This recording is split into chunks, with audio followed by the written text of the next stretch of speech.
الله أكبر.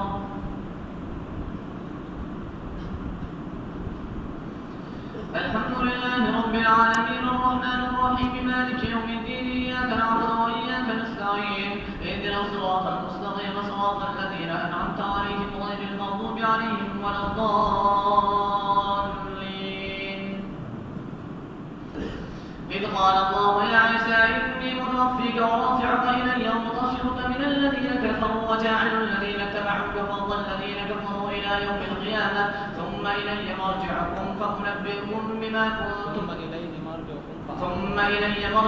فأحكم بينكم فيما كنتم فيه تختلفون. فأما الذين آمنوا وعملوا الصالحات فأما الذين كفروا فأعذبهم عذابا شديدا في الدنيا والآخرة وما لهم من ناصرين. وأما الذين آمنوا وعملوا الصالحات فيوفيهم أجورهم والله لا يحب الظالمين. ذلك نتلوه عليك من الآيات والذكر الحكيم. إن مثل عيسى عند الله كمثل آدم خلقه من تراب ثم قال له كن فيكون.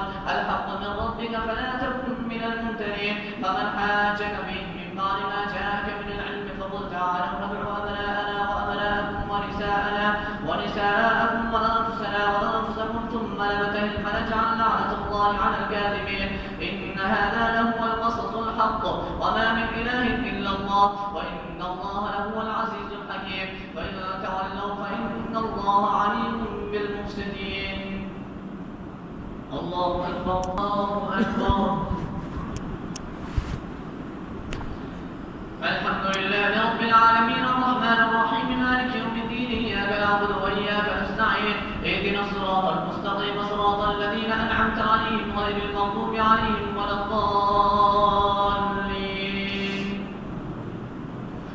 قل يا أهل الكتاب تعالوا إلى كلمة سواء بيننا وبينكم ألا نعبد إلا الله ولا نشرك به شيئا ولا يتخذ بعضنا بعضا أربابا من دون الله.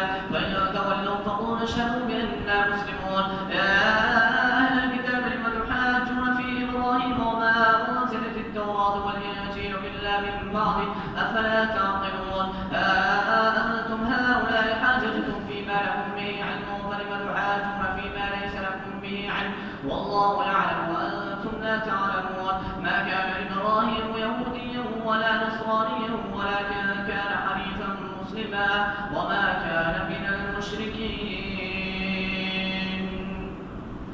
الله أكبر.